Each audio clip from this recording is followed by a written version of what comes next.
తాకట్టులో ఉన్న బంగారాన్ని విడిపించి ఆ రోజు ఆన్లైన్ రేటుకే మేము కొంటాం. Sharma gold company. Hello guys, welcome to Suman TV. నేను మీ నందు. ప్రస్తుతం మనతో పాటు స్టూడియోలో జేఎస్ శాస్త్రి గారు ఉన్నారు. నమస్తే గురుగారు. నమస్కారం. గురుగారు, ఈ ఆదివారం మనకి గురు పౌర్ణమి అని వింటున్నాం. అసలు గురు పౌర్ణమి ఎందుకు వచ్చింది? గురు పౌర్ణమి రోజు చాలా మంది సాయిబాబాకి పూజలు చేస్తూ ఉంటారు. అసలు దీని విశిష్టత ఏంటి? శ్రీ గురుభ్యో నమః. శ్రీ మహాగణాధిపతే నమః. శ్రీ మహాసరస్వత్యై నమః. హరి ఓం. శ్రీమాత్రే నమః. గురు బ్రహ్మ గురుర్విష్ణుర్గురుదేవో మహేశ్వరః. గురు సాక్షాత్ పరబ్రహ్మ తస్మై శ్రీ గురవే నమః.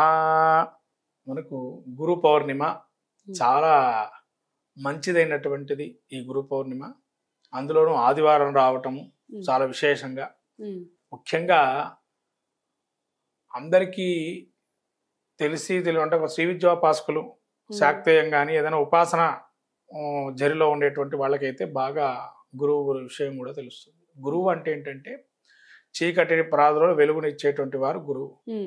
చీకటి అనేది మనకు తెలియక అనేక మంత్రజపాలు కానీ ప్రయోగాదులు కానీ లేకపోతేనా మనకి ఎన్ని చేసినా కొంతవరకు ఆ ఫలితాలు అనేవి రాకుండా ఉండటం కానీ, ఇదంతా కూడా గురువు యొక్క నిందాస్తుతి. ఇదివరకు ఎప్పుడైనా కానీ పూర్వజన్మలో మనం చేసేటువంటి గురువు నిందాస్తుతి చేసినా దీనికి ఒక కథ కూడా ఉందమ్మా. గురువు నింద చేయటం వల్ల ఏం జరిగింది అనేది కూడా. గురువుని మనం ఎట్లా భావం చేయాలంటే సాక్షాత్తు ఆ పరమేశ్వరుడు తర్వాత గురువు పరమేశ్వరుడు అంటారు అందరు గురువులు కూడా.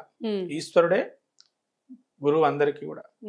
గురు చరిత్ర కానీ సచ్చరిత్రలో కానీ దత్త చరిత్ర పారాయణంలో కానీ మనం చరిత్ర తీసుకున్నట్లయితే గురువుకున్న విశేష గుణగణాలు అసలు మనం ఏది కూడా మాటలతో చెప్పడానికి కూడా వీలుండదు. ఎందుకంటే గురువు అనుగ్రహం ఉంటేనే మనకు మోక్షము కానీ ధర్మకామ్య సిద్ధులు కానీ.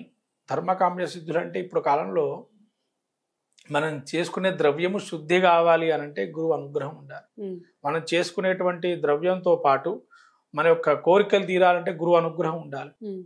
గురువు అనుగ్రహం ఉంటే ఏవైనా సాధించవచ్చు. అంటే గురువు అనుగ్రహం ఎలా పొందుతామండి? మరి దీని యొక్క విశేషం ఏంటి అంటే గురువు శుశ్రూష సేవ, గురువు సేవ చేసుకోవాలి. గురువు అంటే మనకు సాక్షాత్తు పార్వతీ పరమేశ్వరుడు తర్వాత ఆ గురువునే మనం ఈశ్వరుడు యొక్క స్వరూపంగా భావం చేయాలి. ఆ గురువుని ఎప్పుడైతే శుశ్రూష సేవ చేస్తామో అప్పుడు గురువు అనుగ్రహం కలుగుతుంది. అంతేగాని గురువు ఉపదేశం చేయంగానే మంత్రోపదేశం చేయంగానే గురువు గారి అనుగ్రహం ఉండదు. గురు సేవ చేసుకోవటం వల్లనే గురువు అనుగ్రహం కలిగి మనకు అన్ని కార్యాలు సిద్ధిస్తాయి. కాబట్టి గురువు అనుగ్రహం ఎప్పటికీ ఉండాలని కోరుకోవాలి. మనకు ఈ యొక్క ఉదాహరణ ఏంటంటే గురువు యొక్క వృత్తాంతాన్ని తీసుకున్నట్లయితే పూర్వకాలం నందు దేవేంద్రుడు ఇలానే రంభౌరసి మెనకలతో ఆ యొక్క సభామండలిలో ఉండి గురువు బృహస్పతి రాకడం మరిచాడు. ఎప్పుడైతే గురువుని అనుగ్రహం నమస్కారం చేయలేదో పాద నమస్కారం, వెంటనే బృహస్పతి అక్కడి నుంచి సభ నుంచి వెళ్ళిపోయాడు. ఇంకా వచ్చినా కూడా చూడలేదని చెప్పి గురువు ఆగ్రహానికి గురయ్యాడు ఇంద్రుడు. చివరికి గురువు ఆగ్రహానికి గురువైనటువంటి ఇంద్రుడు కొంతకాలానికి తన యొక్క రాక్షసులు దండెట్టి రావడము, ఆ దండెత్తి వచ్చి రాజ్యాన్ని కోల్పోవటము, ఇలా చివరికి పతనం అయిపోయే పరిస్థితికి వచ్చాడు. దీన్ని కోరడానికి బ్రహ్మ దగ్గరికి వెళ్ళాడు ఇంద్రుడు. ఇంద్రుడు వెళ్ళినప్పుడు ఆ బ్రహ్మగారు ఏం చెప్పారంటే, ఇది గురువు ఆగ్రహం కలిగింది నాయన, నీకు సభాస్థలిలో ఎప్పుడైతే బృహస్పతి వచ్చాడో నువ్వు ఆయన్ని గౌరవించకుండా నీ గీత ఈ వాయిద్యాలతో ఉండి మరిచావు, గురువు యొక్క అనుగ్రహాన్ని పొందలేదు, అందుకనే నీకు ఇటువంటి దుస్థితి కలిగింది అని. మరి దీని యొక్క ప్రాయశ్చిత్తం చేసుకోవటం ఎలా అనే దానికి వస్తే అప్పుడు బ్రహ్మ అన్నాడు, శుక్రాచార్య దగ్గరికి వెళ్ళినా కలుగుతుందంటే శుక్రాచార్యుడు కూడా కాదు, విశ్వగురువు అని చెప్పి ఆయన ఉంటాడు, ఆయన దగ్గరికి విశ్వరూపుడి దగ్గరికి వెళ్ళు. ఆయనకు 2 తలలు ఉంటాయి, 2 శిరస్సులు ఆయనకి. ఆ 2 శిరస్సుల్లో ఉండేటప్పుడు ఒకటి సురాపానం చేస్తుంటాడు, ఒక అన్నపానం చేస్తుంటాడు. ఆయన్ని ప్రసన్నం చేసుకో, ఆయన నీకు గురువు అనుగ్రహం ఎలా కలుగుతుందో చెప్తాడు అని అన్నాడు. సరే అని చెప్పి ఆయన రాక్షసులకు ఈ యొక్క గురువు కూడా అక్కడికి వెళ్ళాడు. అందుకనే శుక్రాచార్యుడు రాక్షసుల గురువు అయినా కానీ ఆయన దగ్గర ఉన్న దివ్యశక్తులు అమోఘమైనటువంటిది శుక్రాచార్యులకి. మరి చివరికి మళ్ళీ ఆశ్రయించాల్సి వచ్చింది ఇంద్రుడు కూడా. వెళ్ళేసి అక్కడ ఆయన యొక్క గురు అనుగ్రహం కలగాలంటే స్వామి ఏమి చేయాలి ఏంటని అడిగాడు. అప్పుడు ఆ గురు అనుగ్రహం కలగాలంటే ఇంద్రుణ్ణి చెప్పాడు, అయ్యా గురు పౌర్ణిమ అనేటువంటి ఒక పౌర్ణమి ఉంటుంది. ఆ పౌర్ణమి రోజు గురు శుశ్రూష సేవ, ఆయనకి ఎంత సేవ భాగ్యం చేస్తే అంత మంచిది. ఆ పౌర్ణమి ఎప్పుడైతే వస్తుందో ఆ రోజు వరకు వేచి ఉండు, ఆ పౌర్ణమి రోజు నువ్వు గురు అనుగ్రహాన్ని పొందుతావు అన్నాడు. అప్పటిదాకా దాని యొక్క వేచి చూసి ఆ కాలం వరకు అప్పుడు గురువు దగ్గరికి వెళ్ళి పశ్చాత్తాపడి వెంటనే ఆ గురువు అనుగ్రహం అప్పటికి కలిగింది. అప్పటి నుంచి ఇంద్రుడు గురువుని ఎప్పుడు కూడా అసురాచార్యులు అని పేరు. అందుకని ఆ గురువు రాగానే లేచి సభాస్థలో లేచి నమస్కారం చేస్తాడు ఇంద్రుడు. అక్కడి నుంచి ఇంద్రుడికి పతనం అనేటువంటిది లేకుండా, కానీ భయం అనేటువంటిది, గురు ఆగ్రహానికి గురయ్యాడు కదా, అందుకని ఏదైనా కానీ గురువు ఆగ్రహానికి ఎప్పుడు గురి కాకూడదు అనేది ప్రధాన లక్షణం.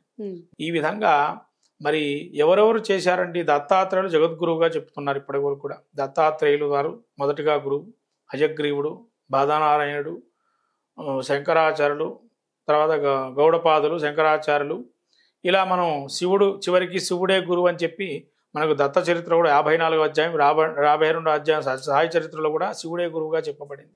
శ్రీశైలంలో ఉన్నటువంటి శివుడిని ఒక పడవ రూపంలో పంపిస్తారు గురువు దత్తాత్రేయుల వారు.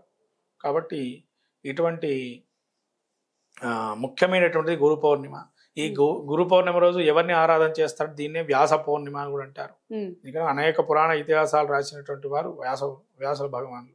కాబట్టి వ్యాసుడు, కృష్ణుడు, తర్వాత గురువుగా ఉండేటువంటి స్వరూపాన్ని పరమ గురువు, ఇలా ఈశ్వరుడు, వీళ్ళని ఆరాధన చేయటం వల్ల గురు పౌర్ణిమ అనుగ్రహం కలిగి, గురువు యొక్క అనుగ్రహం కలిగి చీకటి అంతా కూడా పరాల్ద్రోని వెలుగును నింపి మనకు ప్రతిదీ కూడా ఆ గురువు అనుగ్రహంతో ముందరకెళ్ళొచ్చు.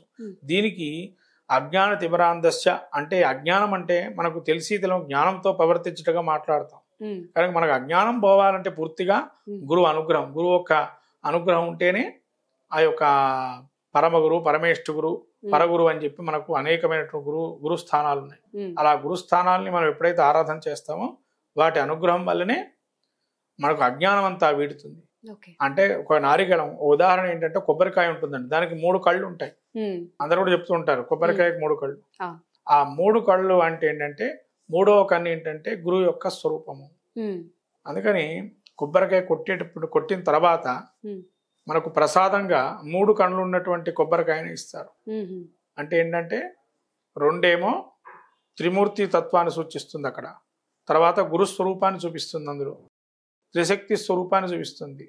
త్రిశక్తులు అంటే మహాకాళి, మహాలక్ష్మి, మహాసరస్వతి, అట్లనే బ్రహ్మ, విష్ణు, మహేశ్వరులు, అట్లనే గురు స్వరూపాలు, ఇలా అన్ని కూడా 3 అనే దాంతో అక్కడ ఆరాధన చేసినట్లయితే మనకు గురువు అనుగ్రహం కలిగి ఎటువంటివైనా దుర్భరమైన కష్టాలు కూడా నశించిపోతాయి. సాక్షాత్ మీరు చూసే ఉంటారు, ఇప్పుడు కూడా అరుణాచలంలో గిరి ప్రదక్షిణకు వెళ్తూ ఉంటారు చాలా మంది పౌర్ణమి వేళల్లో. అంటే శివుడే గురువుగా అక్కడ అందరూ ఆరాధన చేయటం వల్లే, పూజలు చేయటం, అక్కడ ప్రదక్షిణాలు చేయటం వల్లే మనకు ఆ అనుగ్రహం కలుగుతుంది. అట్లనే రమణ మహర్షులు కూడా అక్కడే ఉండి ఆశ్రమాన్ని ఏర్పాటు చేసుకొని పుట్టుక గిట్టుక అన్ని అక్కడే ఉన్నాయి స్వామికి, రమణ మహర్షికి. అంటే శివుడే గురువుగా భావం చేశాడు ఆయన కూడా. ఏ మంత్రోపదేశం లేదు, శివుడే గురువుగా భావం చేశాడు. ఆ స్వామి అనుగ్రహం కూడా పూర్తి పరిపూర్ణంగా కలిగింది రమణ మహర్షుల చరిత్ర తీసుకుంటే. అందుకని గురు పౌర్ణిమ చాలా విశిష్టమైంది. దక్షిణాయన పుణ్యకాలం నుంచి వచ్చేటువంటిది పుణ్యకాలం ఇది. ఈ పుణ్యకాలంలో మనం వ్రతం నియమాదులతో పాటు మంత్ర పునశ్చరణలు కానీ ఇవన్నీ కూడా ఈ యొక్క పౌర్ణమి నుంచి మొదలు పెట్టుకోవడం కూడా చాలా విశేషమైన గుణగణాలు ఉంటాయి. మన కర్మదోషాలు పోవాలి అన్నా గురు అనుగ్రహం, అజ్ఞానం పోవాలి అంటే, ఆ అజ్ఞానాన్ని పోవాలి అంటే కర్మదోషాలు నివృత్తి కావాలంటే గురు అనుగ్రహం ఉండాలి. ఇది గురు పౌర్ణమి యొక్క విశేషం అమ్మ. ఎవరైనా కానీ దగ్గరలో ఉన్న గురుక్షేత్రాలైన దత్తాత్రేయ స్వామి క్షేత్రం కానీ, ఇక మీరు ఏ గురువు అయితే భావం చేస్తారో, మనకు శృంగేరి శారదా పీఠం, కంచి కామాక్షి పీఠాలు, అనేక పీఠాలు ఉన్నాయి గురుస్వరూపంలో. ఆ పీఠాలని కూడా దర్శనం చేసినా కూడా అంతటి ఫలితాన్ని కలుగుతుంది. ఆ గురుపాదుకలు నమ్మితే ఈ జగత్తులో ఏది కూడా మనకు పరిష్కారంగా అనేటువంటి సమస్యలు అంటూ ఏముండవు. కాబట్టి గురువు అనుగ్రహం తప్పనిసరిగా అందరికీ ఉండాలి. మనకు సాంప్రదాయాలు కూడా ఉన్నాయి. మన బద్వ సాంప్రదాయంలో రాఘవేంద్ర స్వామి గురు సాంప్రదాయంగా ఉంది. అట్లనే శంకరాచార్యులు మారుతులకి, వైష్ణవంలో ఆ విశిష్టాద్వైతంలో ఆ యొక్క రామానుజాచార్యులు, ఇటువంటి గురు స్వరూపాలుగా వీళ్ళందరూ భావం చేసి ఆ గురు అనుగ్రహం కలిగి సంపూర్ణమైన గురు అనుగ్రహంతో అజ్ఞానాన్ని పోయి స్వామి యొక్క అనుగ్రహాన్ని పొందాలి అందరూ కూడా. సుమన్ టీవీలో మీ పర్సనల్ అండ్ బిజినెస్ ప్రమోషన్స్ కోసం కింది నెంబర్కి కాంటాక్ట్ చేయండి.